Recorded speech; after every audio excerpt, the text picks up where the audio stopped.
Queridos hermanos y hermanas, siempre es una alegría poder llegar hasta cada uno de sus hogares con su programa Profundizando en la Fe. Y siempre conviene dirigir nuestra mirada al Señor. Hoy lo vamos a hacer meditando con el Salmo 36. Los salmos son la oración de la iglesia, por eso nosotros los sacerdotes y obispos y religiosos consagrados siempre en la mañana hacemos la oración de laudes, después se nos recomienda también hacer la oración de tercia, de sexta, de nona. La nona se hace a las 3 de la tarde y las de víspera a las 6 y terminamos con la completa, que es ya como para cerrar el día, hacer una especie de examen de conciencia y entregar ya los frutos del trabajo del día y agradecer también los dones que hemos recibido del Señor. Bien, dice este salmo: la boca del justo expone la sabiduría, encomienda tu camino al Señor, confía en Él y Él actuará. Hará tu justicia como el amanecer, tu derecho como el mediodía. La boca del justo expone la sabiduría, su lengua explica el derecho, porque lleva en el corazón la ley de su Dios y sus pasos no vacilan. El Señor es quien salva a los justos. Él es su alcázar en el peligro. El Señor los protege y los libra de los malvados y los salva, porque se acogen a Él. Qué bonito este salmo. La boca del justo expone la sabiduría. Y expone la sabiduría porque ha puesto su confianza en Dios, en el Dios que le salva, en el Dios que está ahí para acompañarle, para guiarle, para instruirle, para iluminarle. Gracias, Señor, porque tú eres nuestro buen pastor que va conduciendo y guiando nuestros pasos. Gracias por este momento que nos concedes para meditar tu palabra, para también alentar nuestro corazón con tu Espíritu. Gloria al Padre y al Hijo y al Espíritu Santo, como era en el principio, ahora y siempre, por los siglos de los siglos. Amén. Inmediatamente vamos a pasar a meditar el Evangelio que hemos escogido para este día, tomado de Marcos 14, 23. En aquel tiempo llamó Jesús de nuevo a la gente y les dijo: escuchen y entiendan todos. Nada que entre de fuera puede hacer al hombre impuro. Lo que sale de dentro es lo que hace impuro al hombre. El que tenga oídos para oír, que oiga. Cuando dejó a la gente y entró en casa, le pidieron sus discípulos que les explicara la parábola. Él les dijo: ¿tan torpes son también ustedes? ¿No comprenden? Nada que entre de fuera puede hacer impuro al hombre, porque no entra en el corazón sino en el vientre y se echa en la letrina. Con esto declaraba puros todos los alimentos, y siguió: lo que sale de dentro, eso sí mancha al hombre, porque de dentro del corazón del hombre salen los malos propósitos, las fornicaciones, robos, homicidios, adulterios, codicias, injusticias, fraudes, desenfreno, envidia, difamación, orgullo, frivolidad. Todas esas maldades salen de dentro y hacen al hombre impuro. Nada que entre, dice el Señor, a nuestro cuerpo nos hace impuro. No, lo que nos hace impuro es lo que sale, lo que brota de nuestro corazón. Porque en el corazón es como la sede tanto de los sentimientos buenos como de los malos. Por eso cada uno debe mirar su corazón y ver qué hay en esa sede de los sentimientos, que en definitiva son el motor también de la actuación. Y por eso el Señor enumera una lista de malos deseos y de malas acciones.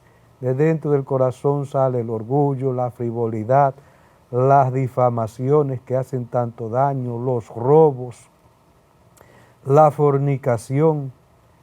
Y quisiera detenerme en ese elemento hoy porque sobre todo la juventud cómo anda, podríamos decir, tan desgarriada en este aspecto de la fornicación, porque piensan que no es pecado, y a veces van justificándose, ay, que nosotros nos amamos.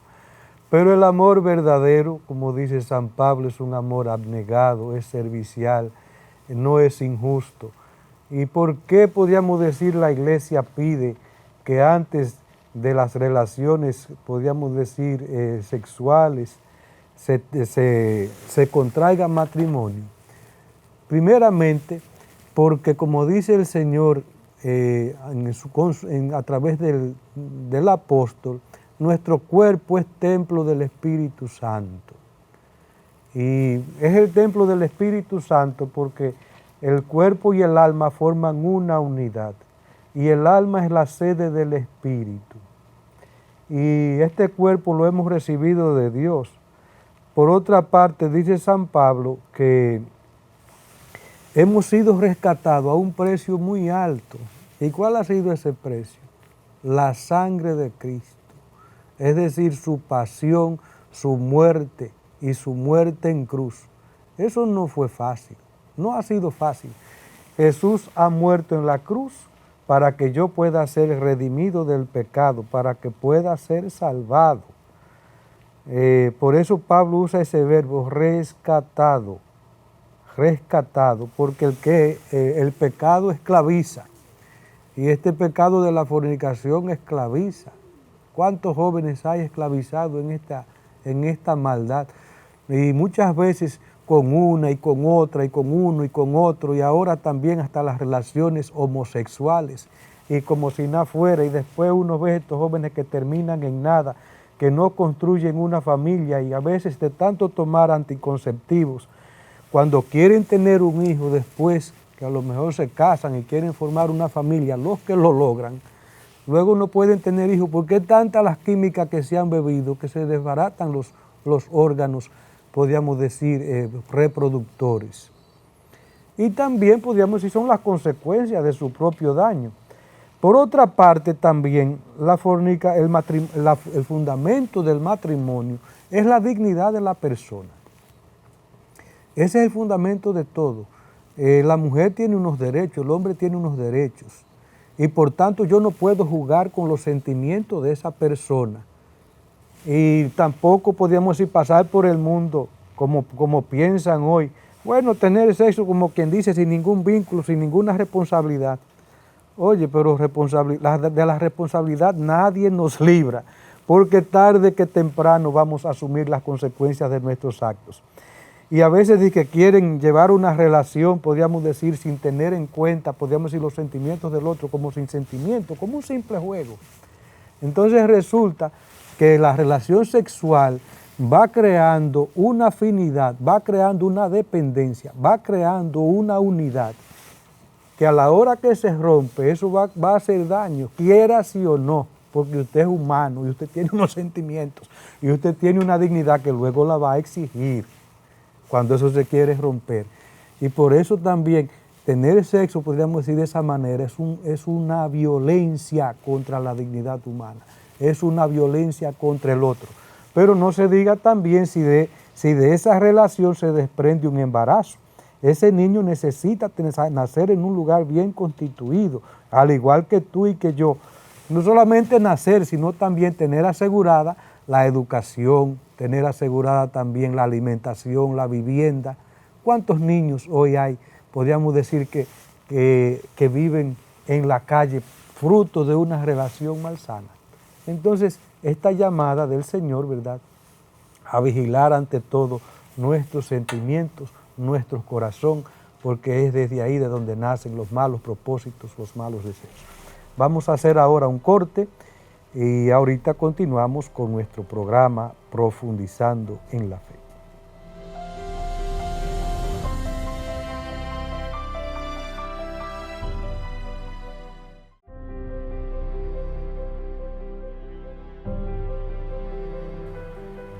Queridos hermanos, continuamos con nuestro programa Profundizando en la Fe, y en estos últimos capítulos estábamos viendo la transfiguración como una visión anticipada del reino.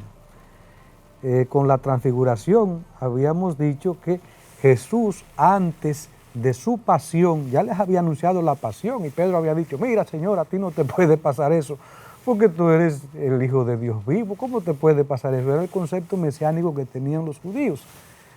Y por eso, como la pasión es el camino para la resurrección, así como en esta vida no se construye nada sin sacrificio, sin dolor, sin cruz, y por eso el estudiante tiene su cruz, el padre de familia tiene su cruz, la cruz del trabajo, la cruz de los hijos, la cruz de la tolerancia, la cruz. Si yo no sé vivir en medio de esa situación, no construyo nada. Y hoy también estamos en esa lógica de la vida fácil. No, nada es fácil. Todo lo que se construye realmente y lo que vale y lo que se valora y lo que realmente podríamos decir tiene un sentido para la vida, cuesta. Eso desde aquí. También esto tiene un sentido de fe. Por eso Jesucristo, el verdadero Dios y verdadero hombre, nos revela este misterio. Y cuando le dice esto, cuando les revela los sufrimientos que va a pasar, como los discípulos se escandalizan de esta situación, entonces Jesús los invita al monte Tabor y allí le da como una prenda de su resurrección, una prenda, la transfiguración. Y naturalmente allí Pedro y Juan, Santiago se sienten, ¿verdad?, llenos de la gracia de Dios. Y dice Pedro, Señor, vamos a quedarnos aquí, vamos a hacer 3 chozas, una para ti, otra para Moisés, otra para Elías.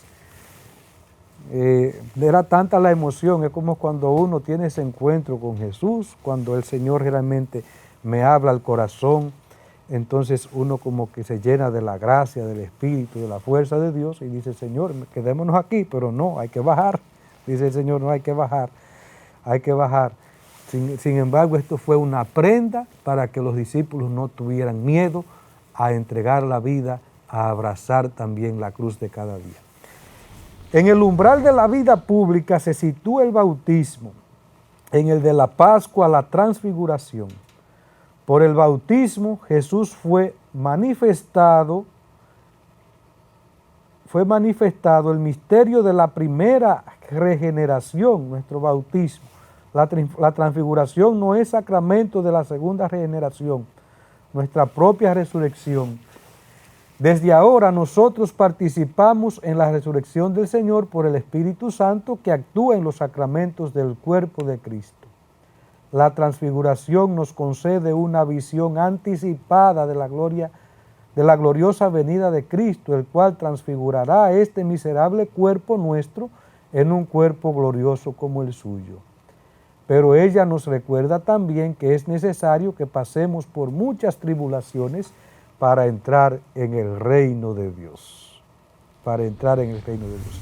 Al principio de la vida pública de Jesús está el bautismo del Señor y ya al entrar también en el momento de su pasión, entonces está también este otro misterio de la transfiguración. Y como decía, ello es un anuncio también de que mi cuerpo un día será transfigurado como el cuerpo del Señor. Y por eso volvemos nuevamente a lo que decíamos ahorita, de cuidar nuestro cuerpo, porque es templo, sede del Espíritu Santo. No solamente por la dignidad que tiene el otro, sino también porque es de templo de Dios, templo del Espíritu, templo del Espíritu. Pedro no había comprendido eso cuando deseaba vivir con Cristo en la montaña. Te has reservado eso, oh Pedro, para después de la muerte. Pero ahora él mismo dice, desciende para penar en la tierra, para servir en la tierra, para ser despreciado y crucificado en la tierra. La vida desciende para hacerse matar, el pan desciende para tener hambre, el camino desciende para fatigarse andando, la fuente desciende para sentir la sed. ¿Y tú vas a negarte a sufrir?, dice San Agustín. Si el pan se ofrece para ser triturado, para ser comido, si el camino se ofrece para ser pisado. Es decir, cada uno tiene una misión y tú como cristiano te renuncias entonces, quieres renunciar a esa vida, podríamos decir, sí, de sacrificio, porque es así, de sacrificio para también participar con Él de la gloria de la resurrección. Bien, la subida de Jesús a Jerusalén. Después de la transfiguración, Jesús inicia su camino hacia Jerusalén, Como se iban cumpliendo los días de su asunción, Él se afirmó en su voluntad de ir a Jerusalén. Por esta decisión manifestaba que subía a Jerusalén dispuesto a morir. En 3 ocasiones había repetido el anuncio de su pasión y de su resurrección. Al dirigirse a Jerusalén dice: no cabe que un profeta perezca fuera de Jerusalén. Las grandes cosas de la vida implican una decisión. Una decisión. Por eso cuando 2 personas se casan, deciden formar una familia, deciden formar una comunidad de vida y amor, deciden apoyarse el uno al otro, deciden estar siempre ahí en las buenas y en las malas. Es una decisión. Lo mismo también nosotros, el día de nuestra ordenación, hemos hecho libre y voluntariamente la decisión de entregarnos al Señor. La decisión de dejar de formar una familia para entonces tener la libertad que requiere el ejercicio del ministerio, porque podríamos decir el celibato no es solamente lo justifica el entregar al Señor, podríamos decir entregarnos en cuerpo y alma a Él, sino que también es sobre todo para esta mayor libertad para poder servir a Jesucristo y a la iglesia. A Jesucristo y a la iglesia. Bien lo sabemos que una persona casada no dispone del mismo tiempo, porque la mujer le va a demandar, el esposo le va a demandar, los hijos le van a demandar. El sacerdote en este sentido tiene una mayor libertad para poder dedicarse a las cosas de Dios, Ya el esposo y la esposa tienen ahí su misión, es su familia, que es una pequeña iglesia doméstica. Y es algo bonito, es algo alabado, Lo mismo que también la vocación al sacerdocio, la vocación a la vida religiosa, es otra forma de vivir, la entrega al Señor, pero uno y otro siempre es el servicio al Señor y a la iglesia. Así es que tiene sentido y que tiene valor. Jesús recuerda el martirio de los profetas que habían sido muertos en Jerusalén. Sin embargo, persiste en llamar a Jerusalén a reunirse en torno a Él. ¿Cuántas veces he querido reunir a tus hijos como una gallina reúne a sus pollos bajo las alas y no han querido? Cuando está a la vista de Jerusalén, llora sobre ella y expresa una vez más el deseo de su corazón. Si también tú conocieras en este día el mensaje de paz, pero ahora está oculto a tus ojos. Jesús, cuando ve a Jerusalén, la ciudad santa, sin embargo la ciudad donde morían los profetas, Jesús siente lástima, Jesús llora, Jesús dice: si al menos tú entendiera, reconociera el camino que lleva a la paz. Quedémonos con esta expresión. Ojalá que tú también comprendieras, entendieras cuál es el camino que lleva a la paz. Y el camino que lleva a la paz es Jesucristo. Jesucristo. Ya dice la canción: puedo tener paz en la tormenta, pero tengo esta paz cuando sé en quién he puesto mi confianza, mi esperanza. Estamos viendo la subida de Jesús a Jerusalén y decíamos que es una decisión. Jesús tomó la decisión sabiendo que allí iba a morir, y lo sabía porque allí morían los profetas, y lo sabía también por todo el conflicto que tenía con las autoridades que querían matarlo, querían quitarlo del medio por muchas razones que luego vamos a ver en el desarrollo de este programa. Quedémonos con esta parte. Si al menos tú conocieras el camino que conduce a la paz. ¿Cómo va a acoger Jerusalén a su Mesías? Jesús rehuyó siempre las tentativas populares de hacerle rey, pero elige el momento y prepara los detalles de su entrada mesiánica en la ciudad de David, su padre. Es aclamado como hijo de David, el que trae la salvación. Hosanna quiere decir sálvanos, danos la salvación. Pues bien, el Rey de la Gloria entra en su ciudad montado en un asno. No conquista la hija de Sión, figura de su iglesia, sino ni por la astucia, ni por la violencia, sino por la humildad que da testimonio de la verdad. Por eso los súbditos de su reino aquel día fueron los niños y los pobres de Dios, que le aclamaban como los ángeles, lo anunciaron a los pastores. Jesús toma esta decisión de subir a Jerusalén, pero no conquista a esta ciudad santa ni por la fuerza, ni por la imposición, ni por la violencia, sino con el arma del amor y la verdad. El amor y la verdad que se unen en una virtud fundamental cristiana, que es la humildad. En la humildad están las dos cosas, el amor, porque el que se hace humilde entra en ese camino de abajamiento, de kenosis, de pequeñez, porque ama, y por eso es capaz de deponer su orgullo, de disponer su vanidad, para dar paso a la verdad. Jesús, siendo rey, rehusó siempre que le declararan rey, pero ya cuando llegó el momento, cuando llegó la hora, tenía que cumplir su misión. Entonces sí, pero entra no como un rey lleno de pompas, como un rey, podríamos decir, imponente, sino que entra con las armas del amor y la verdad, que dicho sea de paso, son dos armas irresistibles y que sí realmente construyen la paz, Cuando una persona, por eso la verdad vence a la mentira, el amor vence al odio, la paz vence a la guerra, Son armas aparentemente inútiles para el soberbio, para el engreído, pero tienen una fuerza que es capaz de transformar el mundo. Por eso nos dice hoy el catecismo que acabamos de escuchar, ¿quiénes fueron los que escucharon esa voz? Los humildes, los niños. Fueron los niños que aclamaron a Jesús. Hosanna, y hosanna significa sálvanos.